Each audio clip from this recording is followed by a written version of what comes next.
Did you know that Miyamoto Musashi penned the Book of Five Rings after remaining undefeated in over 60 duels, an achievement that solidified him as one of history's greatest samurai? In this video, The Five Rings Explained, Secrets of Miyamoto Musashi, we're diving deep into the powerful philosophy that fueled his legendary success. From the Earth Scroll's practical foundations to the elusive void that unlocks your intuition, each ring holds a unique key to mastering not just combat, but also life's toughest challenges. Stick around until the end for insights on how to harness Musashi's strategic genius and apply it to your personal growth, relationships, and everyday decisions. Get ready to step into the mindset of a true warrior. Number 1. The Book of Earth.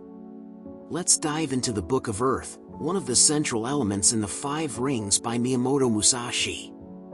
It's not just about sword fighting. Musashi uses the earth to speak to a deeper understanding of life and personal mastery. The earth, in Musashi's framework, stands as a solid, foundational pillar. It's not some distant, abstract concept but something you can feel, something you can touch. The earth symbolizes the root of everything, the groundwork that holds up all else. And if we think about it, don't we all need that foundation to stand firm? When you read the Book of Earth, it's easy to assume that Musashi's simply speaking about physical things, the weight of the sword, the stability of stance, the connection to the ground beneath. But it's more than that. Musashi, like many great thinkers, understood that the true strength of a person comes from a place that's not visible, from an internal steadiness, a quiet force that remains unshaken no matter what chaos surrounds you. Imagine yourself as the earth, not swayed by the winds, not thrown off course by the forces of nature. That's the kind of centeredness Musashi is encouraging here. This book isn't about making you a perfect fighter, it's about making you a perfect being, someone who doesn't need to flinch when faced with challenges. Musashi teaches that being grounded isn't just a physical thing, it's a mental and spiritual thing too. It's about your ability to be present and unmovable, like the earth itself. Think of it this way, you don't see the earth panic when a storm hits, right? It just is. This unflinching quality, this calm that Musashi speaks of, is essential not just for warriors, but for anyone striving to move through life with clarity and purpose. In his own way, Musashi makes you reconsider the idea of groundedness. It's not just about standing firmly in one spot, rigid and unmoving. It's about having an awareness of what's around you, while remaining centered, clear-headed, and in control. It's easy to be swayed by circumstances, to get lost in distractions or in the noise of life. Musashi's Earth, though, is a reminder to ground yourself in what's important, to avoid overthinking, and to understand that not everything requires a reaction. Not every force needs to be met with resistance. Sometimes, the earth just lets things be. One of the most powerful lessons from the Book of Earth is that you don't need to complicate things. In fact, simplicity is key. The earth is simple, isn't it? It doesn't boast, it doesn't rush, it just is. And Musashi encourages us to approach life with that same simplicity. We often make things harder than they need to be. The more we complicate, the further we drift from our true selves. By simplifying, by getting back to basics, we begin to understand the core of what Musashi is saying. Being connected to the earth, in this sense, also means understanding your environment and your circumstances. You don't fight against what's given to you, you work with it. Musashi didn't just use his sword to fight opponents, he used his mind to understand the battlefield, to anticipate movements, to read between the lines. The earth, as Musashi sees it, is not about brute force, it's about adapting, understanding, and embracing what's in front of you without forcing things to bend to your will. And let's not forget the metaphor of the earth in its broader context. Earth can also represent the deeper truths we hold, those aspects of ourselves that are buried, perhaps even hidden. To reach your potential, you have to dig through layers of conditioning and false beliefs. You have to clear away the debris. Just like the earth holds the bones of the past and the seed of the future, your inner earth holds your true potential. To access it, you need to stay grounded and trust the process, even when it feels like things aren't moving forward. Now, while Musashi's earth isn't about being static, it's about finding your balance and anchoring yourself in it. This principle plays out in everything you do. Whether you're building a skill, learning something new, or navigating life's twists and turns, you need that inner steadiness. It's the core confidence that allows you to stay present even when the stakes are high. Musashi might have been wielding a sword, but you can wield focus, determination, and clarity in your life with equal precision. At its core, the earth is about stability, and stability doesn't mean being rigid, it means being adaptable, yet grounded. It means not letting small disturbances throw you off course. It's not about avoiding challenges, but about staying true to yourself through them. Just like the earth, you have the capacity to absorb what comes your way, to remain whole, and to continue forward. And here's the beautiful part, the earth teaches you to see things as they are, not how you wish them to be. Musashi encourages you to be honest with yourself. No delusions. No distractions. It's easy to get caught up in illusions, whether it's about success, happiness, or the expectations we place on ourselves. But the earth doesn't lie. It doesn't distort reality. And that's the lesson, to live with clarity, to face everything with a level-headed perspective, and to take what life gives you with both humility and confidence. Musashi's earth reminds you that every battle, whether with an opponent or with yourself, is won through understanding your foundation. When you stand firm in your beliefs, your values, and your purpose, you're like the earth beneath your feet. And no storm, no distraction, can knock you over. To wrap it up, the Book of Earth is not just a lesson on swordsmanship, it's a call to live with steadiness, presence, and simplicity. It's an invitation to cultivate the kind of groundedness that allows you to face life with courage and clarity. Musashi isn't asking you to be perfect, he's asking you to be real.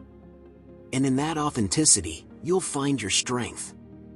So, take a breath, center yourself, and let the earth's stability become your own. Number 2, the Book of Water. The Book of Water. Sounds like something mystical, doesn't it? Like it might have to do with ancient elemental powers or some sort of hidden wisdom passed down through the ages. But the truth is, Miyamoto Musashi's Book of Water is all about adaptability and fluidity. In a way, it's more down-to-earth than it first seems, yet it carries profound meaning that's deceptively simple on the surface. Let's take a step back and think about water for a moment. Water, in its purest form, is a force of nature. It's unpredictable, yet it always finds its way. It can be gentle, like a slow river meandering through a valley, or it can be powerful, like a violent ocean wave crashing against the rocks. It doesn't fight with what's in its path. It flows around obstacles, carving new paths, reshaping landscapes, never fighting, just flowing. Musashi, a master of the sword and the mind, uses water as a metaphor to teach one of the most important principles in his Book of Water, flexibility. Water isn't rigid. It doesn't stick to a set pattern. It moves according to the shape of its environment. This is the essence of the water element in Musashi's philosophy. Just as water takes the shape of whatever container it's in, a master swordsman, or really, a master of anything, must be able to adapt to their surroundings, adjusting their actions and mindset depending on the circumstances. It's all about finding harmony with what's around you instead of fighting against it. The idea of adapting isn't just about being physically flexible. Musashi is urging us to be flexible in our thinking, in our approach to life, and in how we react to challenges. We're not talking about avoiding confrontation or backing down from difficulty. Instead, it's about knowing when to shift your stance, to adjust your strategy, to not get too attached to one method or one way of doing things. You see, water doesn't cling to any single form, and neither should you. This concept speaks volumes when you're up against an opponent, whether in battle or in life. Imagine a confrontation. You can't approach it with a fixed mindset. If you do, you're going to miss the nuances of the situation. The moment you're too rigid, too set in your ways, you'll become vulnerable. Musashi's idea of the Book of Water teaches us to read the situation, to feel the rhythm of what's unfolding around us, and to adjust accordingly. Now, you might be wondering, what does all this talk about fluidity mean for us in everyday life? Well, think about it. In moments of stress, how often do we try to control every little detail, expecting things to follow a straight line? It's a natural impulse. We're conditioned to think that success comes from strict plans and rigid goals. But that's where Musashi's advice comes in handy. Life doesn't always go as planned. It never does. And when things don't go the way we expect, our frustration and stress come from trying to force life into a mold it refuses to fit. Instead, Musashi teaches us to flow like water, to adapt. When the road ahead is blocked, water doesn't stop, it finds a way around. When you face obstacles in your personal or professional life, being flexible allows you to remain calm, adjust your perspective, and find a new solution. You're not forcing things to bend to your will, you're allowing your will to bend with the flow of the situation. That's the real power of water, its ability to move with grace and purpose while remaining fluid and ever-changing. But Musashi doesn't stop there. In the Book of Water, he also touches on the idea of being aware of the broader environment you're in, much like water flowing through a river. The river doesn't just look at one rock, it assesses the entire landscape. It understands that its path is defined by the larger forces in play, and it moves in harmony with them. If it can't flow around an obstacle, it waits, it erodes, it finds a way. The lesson? Situational awareness. To be truly successful, whether in battle or in business, you need to understand the landscape you're in. You need to read the room, understand the environment, and adjust accordingly. Too often, we get so caught up in one strategy that we fail to notice the world around us changing. Musashi teaches us that to move like water is to always be aware, to observe, and to adjust our actions based on the constantly shifting dynamics. Here's where things get interesting. Musashi doesn't just talk about flowing with the current. He talks about mastering it. Water, while adaptable, also has power. Think about a river that carves through rock. It doesn't do so by force, but by persistence. Musashi's Book of Water isn't just a call for us to be passive or to avoid confrontation. Instead, it urges us to embody the qualities of water, always ready to adjust, always ready to shift, but also never losing the power to break through, to carve out a path when needed. Imagine being able to navigate every situation in your life like water navigating its course. You can take a step back, evaluate, and choose the best way forward, without the rigidity of preset outcomes. You're not just reacting to life, you're understanding the flow and learning how to move with it. Sometimes that means being soft, other times that means being firm, but it's always about choosing what the moment needs. If water had a fixed course, it would lose its power. Musashi's advice is about being able to change and grow as circumstances change. So, let's put this into a more personal context. Think about a project or goal you're working on. Perhaps you've got a vision for it, a plan laid out in your mind. But as time goes on, you encounter roadblocks, unexpected challenges, perhaps some setbacks. The temptation is to push forward with the original plan, to force things to go as you envision them. But like water, you might need to adjust. Maybe you need to take a step back, reevaluate, and move in a different direction. Or maybe you need to wait, to gather more resources, to build momentum. The key is to remain fluid. The original plan doesn't have to be the only way forward. Musashi understood that life is a fluid, changing experience.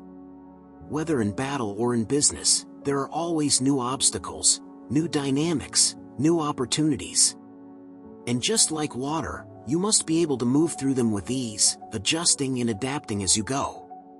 By doing so, you not only overcome the difficulties but also learn and grow stronger in the process. So the Book of Water isn't just about being passive.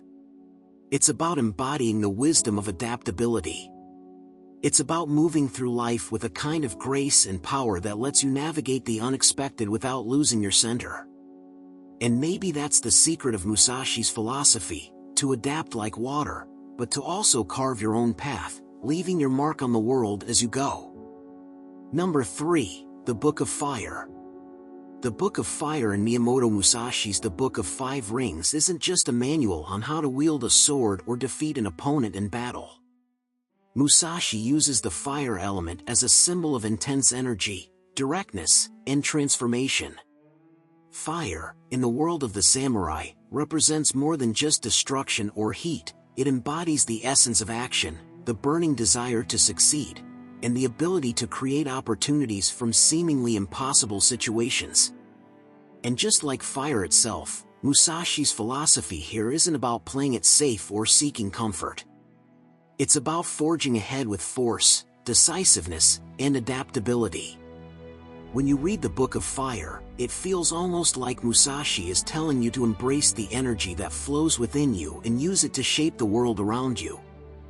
It's about knowing when to strike, how to strike, and understanding that action itself is a form of creation. Fire can't be contained or controlled in the same way you might try to restrain your fear or hesitation. Instead, it moves in unpredictable ways, and Musashi wants you to recognize that unpredictability as a strength. He doesn't just want you to react to life, he wants you to become the fire that forces others to react to you. One of the most striking things about the Book of Fire is the way it encourages you to take initiative, to act swiftly and decisively, and to let your intentions burn bright. Musashi describes how fire is not just an external force but an internal one too. It's the passion and ambition that drive us to take risks, to leap before we look, and to charge into the unknown with everything we've got. But, as with fire, this energy needs to be carefully controlled. Too much, and it burns out of control; too little, and it fades away into nothing. Musashi was a master of balance, and that balance is key to harnessing the fire that's within you. The Book of Fire, in a sense, serves as a reminder that sometimes the most important thing is to simply act. We get bogged down in planning, overthinking, and waiting for the right moment. Fire doesn't wait. It burns regardless of what's in its path, leaving nothing untouched. Musashi teaches you to embrace that mentality, to act with clarity and precision. He talks about being aware and fully immersed in the moment, paying attention to the space around you and how you move through it. When you move with intention, you create your own momentum. Musashi wants you to become that fire, that unstoppable force that pushes through obstacles, burns away doubt, and leaves behind a path of transformation. However, fire isn't all destruction. There's creation in fire too. Musashi emphasizes that the fire is a means of refining yourself. Fire can forge weapons, clear the land for new growth, and provide warmth and light. It's a tool. When you go through intense situations, whether they're challenges, failures, or battles, you can either get consumed by the fire or learn to harness its energy and turn it into something new. It's like forging a sword in a forge. The process is hot, intense, and sometimes painful, but it results in something strong, sharp, and capable of cutting through anything. In many ways, Musashi uses fire to represent the idea of clarity. Fire's light illuminates everything in its path, revealing things that are otherwise hidden in the darkness. It forces you to see the truth, to confront what's in front of you without any distractions. In battle, this clarity can make all the difference. Musashi teaches that to truly understand your enemy, or to understand any situation, you must look beyond the surface. You must see things as they really are, without illusion. The fire reveals that truth, And it's this burning clarity that allows you to make bold, effective decisions. Another important aspect of fire in Musashi's philosophy is its dual nature.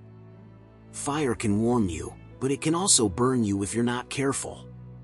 This ties back into the concept of mastery. Musashi wasn't just interested in teaching you how to act. He wanted you to understand the principles behind those actions. Fire is a great teacher, but it's a teacher that demands respect. Musashi stresses that, in order to fully harness the fire of action, you need discipline, strategy, and control. It's not enough to be driven by passion alone. Without careful consideration, that passion can destroy you. This also reflects the idea that fire is about timing.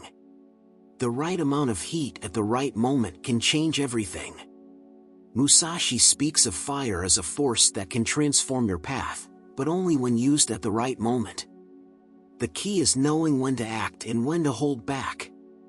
Fire doesn't always need to rage. It can be a subtle, controlled burn that is just as powerful, but in a different way. Sometimes, fire can build slowly, and it's that slow, steady burn that can lead to greater success. Finally, fire in the Book of Fire represents the process of continuous growth. You can never control fire completely, and in that way, it's like the journey of self-improvement. It's ever-evolving, always changing. As you face new challenges, you have to adjust your tactics, adapt, and remain fluid. Musashi teaches you that mastery isn't a static goal, it's a continuous process of refinement and adjustment. Just like fire, you need to keep stoking your inner flame, fueling it with new knowledge, new experiences, and new challenges. The moment you stop burning is the moment you begin to fade. Musashi's Book of Fire isn't about reckless aggression or thoughtless action. It's about understanding the nature of fire itself, the way it can either consume you or empower you, and learning to wield that energy to its fullest potential. Fire, in the end, is an invitation to awaken that dormant power inside you, to ignite your own inner fire and to use it to shape your destiny. The fire that burns in you can either build or destroy, depending on how you choose to channel it. Number 4, the Book of Wind. Alright, let's talk about the Book of Wind, another pivotal chapter in Musashi's The Five Rings. This one's a little trickier than the Book of Earth, and I think that's where it gets interesting. Musashi uses the wind to explain something that seems simple on the surface but is way more complex when you start to peel back the layers. It's like the air itself, something we can't see, but we definitely feel its effects. Wind represents the world around us, the influences, the strategies, the ideas that swirl and shift in ways that are often beyond our immediate control. And just like wind, those outside forces can guide or disrupt us if we're not careful. Now, Musashi isn't just talking about external winds here, but also the winds within, a person's internal battles with influence, ego, and the constant pull of external expectations. The Book of Wind is where Musashi gets into the psychology of combat and living, showing us how we should not only understand the forces of the world around us, but learn how to interact with them, without being overwhelmed. Let's dive into it. When you read through the Book of Wind, it's not just about responding to your environment. It's about understanding what's going on in the world and then using that knowledge for your own advantage. Imagine the wind as this invisible current of influence. You don't always know exactly where it's coming from or where it'll go, but you can feel its pull. If you're aware, you can use that wind to guide you. If you're not, it might blow you off course. In Musashi's world, the Book of Wind points to understanding the strategies of others, especially your opponents. It's about recognizing their tactics, their patterns, and how they might be influenced by the external forces of their environment.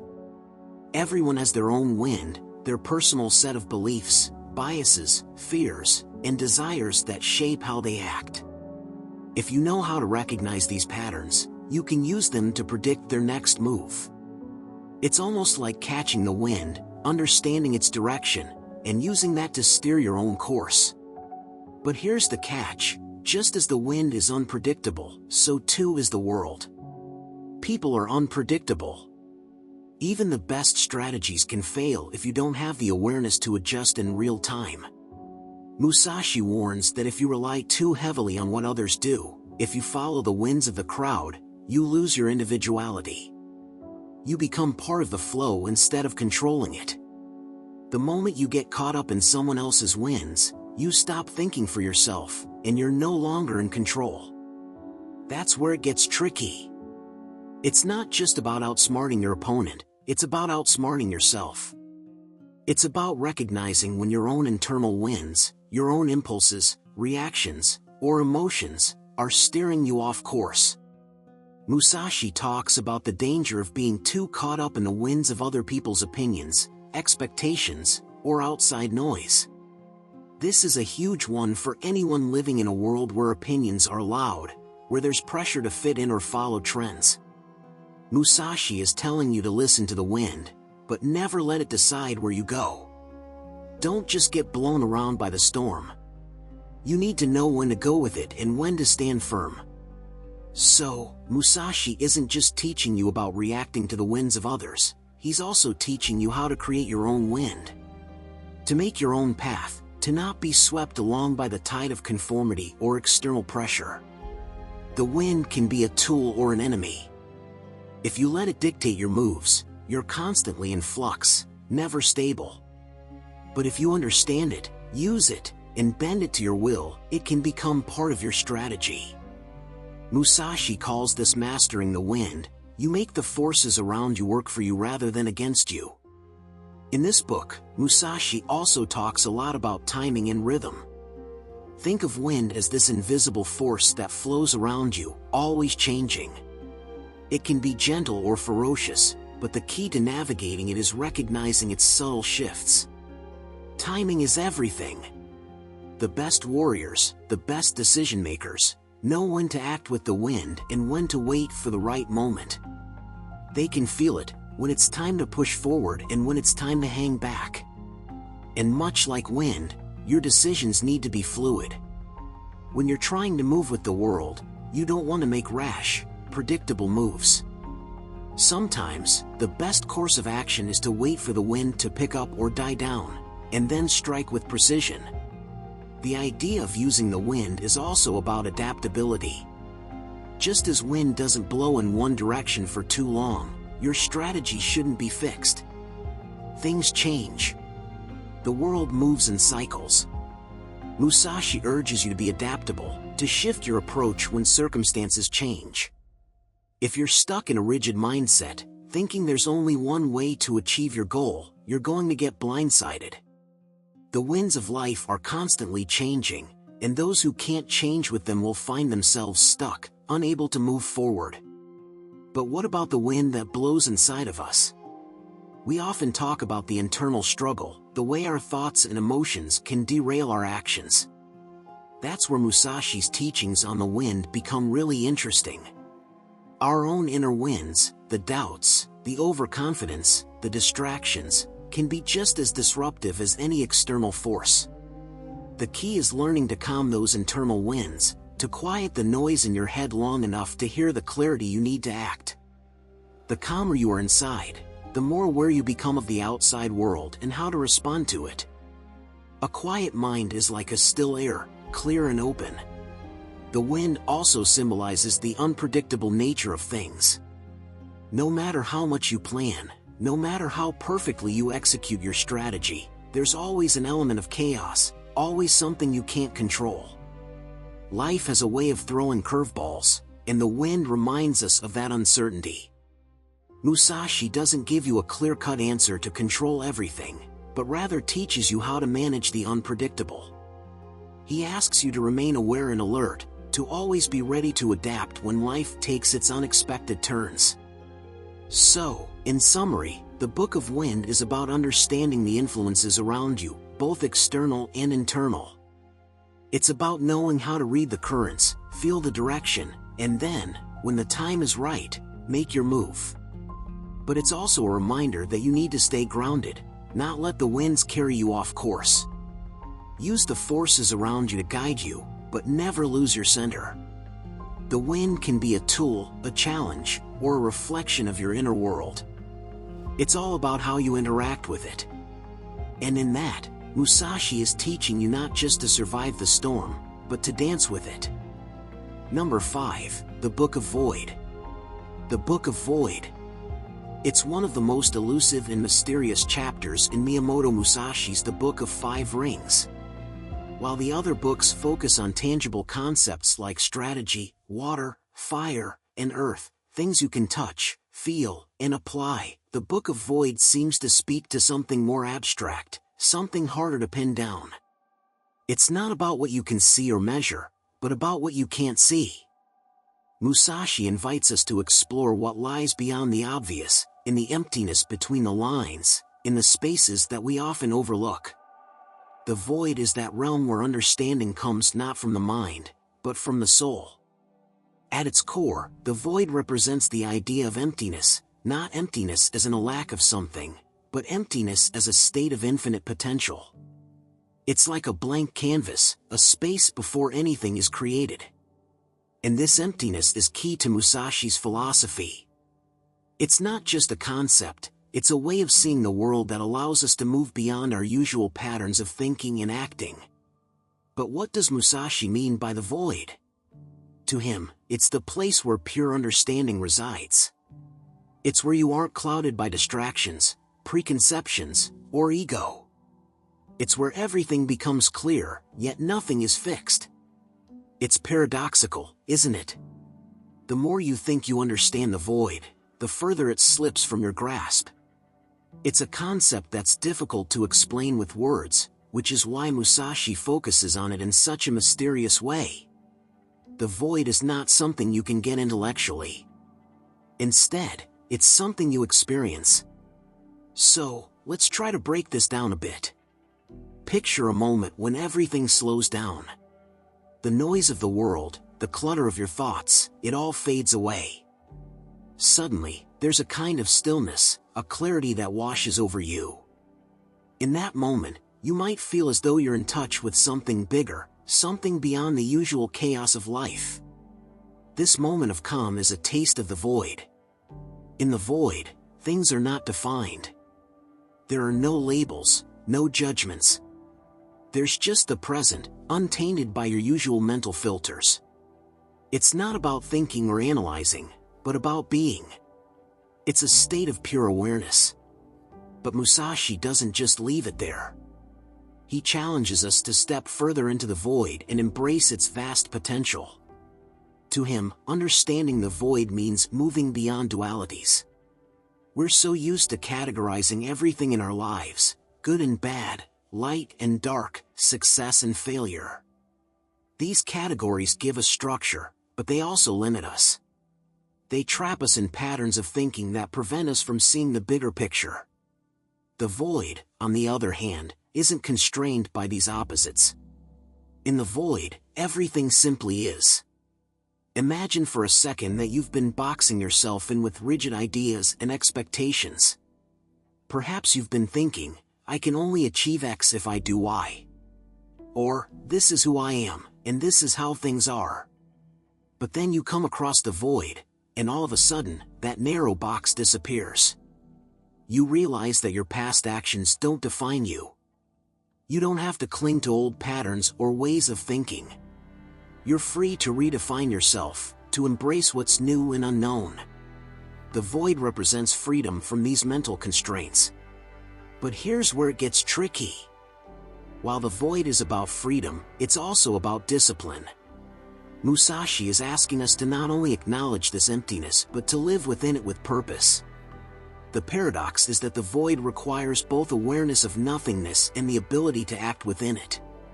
It's not about becoming passive or doing nothing.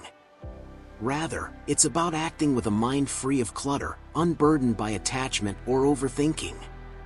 It's like being in the flow of a river that has no fixed direction. There's no forceful pushing, no struggle against the current.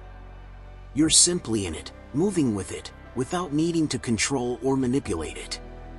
In the world of combat, this idea of void translates to a kind of fluid action, where you're not thinking about each move in advance, but responding naturally and instinctively. Musashi talks about moving so freely, with so little resistance, that you're able to see the gaps in your opponent's strategy before they even form. You act without hesitation because your mind isn't weighed down by indecision or attachment. You're not thinking this will work or I need to do this next, you're just doing. You become the void, a space in which action arises from the purest form of awareness. When Musashi talks about void, he's also talking about freedom from attachment, not just to outcomes but to expectations. The need for control, for knowing how everything will unfold, ties us to a certain way of thinking. It's exhausting, and it's limiting. The void teaches us to let go of this need to control. Instead of striving to reach a specific outcome, we allow ourselves to act in the present, responding to each moment as it comes. You might be thinking, okay, so if the void is about being free and acting with clarity, how do I actually get there? And that's the beauty of it. Musashi doesn't give you a step-by-step guide because the void isn't something that can be controlled, planned, or manipulated. It's an experience, not an achievement. To enter the void is to let go of the constant pressure to figure it out. You don't need to understand everything right away. You don't need to have all the answers. The void is about sitting with uncertainty, trusting that you don't have to know everything in advance. And that trust? That's where the true power of the void lies. It's tempting to want to make sense of it all. After all, in a world that's so noisy and fast-paced, it feels almost impossible to embrace the idea of letting go. But the void calls on us to do exactly that, to let go. Not to give up, but to embrace emptiness as a space of infinite possibility, rather than something to be feared or avoided. The more we learn to act without clinging to our old expectations, the more we align ourselves with this powerful concept. What does this all mean for you and me? How do we use the void in our everyday lives?